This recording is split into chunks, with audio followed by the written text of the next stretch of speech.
Good morning. We'll be looking at income inequality today in class.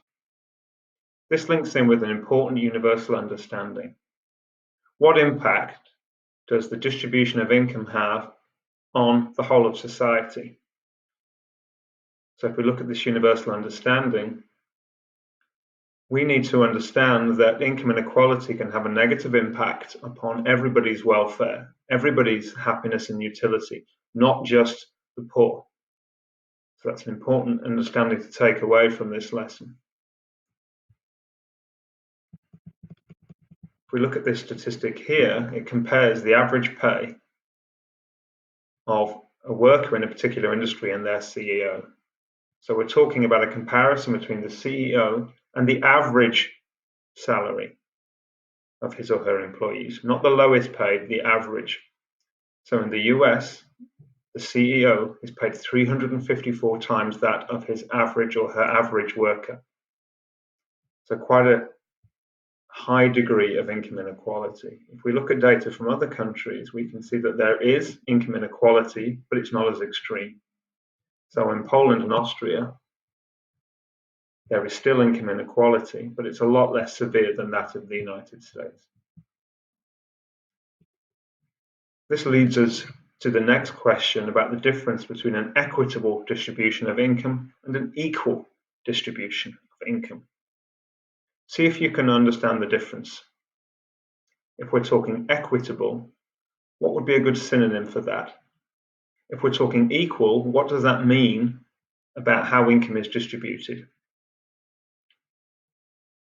What economic or political system is likely to have an equal or nearly equal distribution of income? I'd also like you to think about how you would define the term income inequality. Think about how income is distributed, think about the population, and think about a particular country, and try and come up with your own definition. And then think about how you would measure income inequality. How can we evaluate the extent to which income is evenly distributed across a population or unevenly distributed across a population? We're then going to go on and look at a video relating to how wealth, which is linked to income, is distributed across the American population and how that compares to perceptions of distribution. So here you have the actual distribution of wealth. Here is what people think it is, and here is what people would like it to be. So there's a big difference between the actual distribution and the desired distribution. We'll then go on to look at what causes income inequality.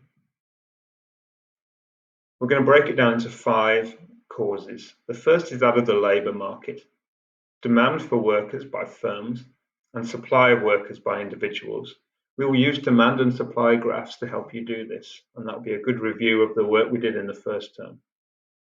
So think about how differences in demand and particularly supply will influence wages and salaries, and how in turn that will influence income inequality.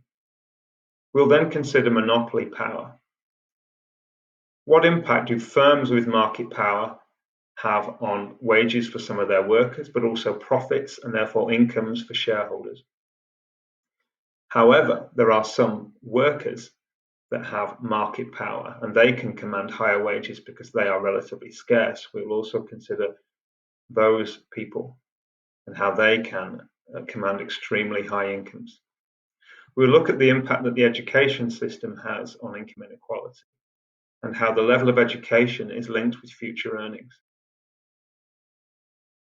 Fourthly, we will consider the impact that certain discrimination has on wages and salaries, how certain groups face discrimination and how that can impact their earnings.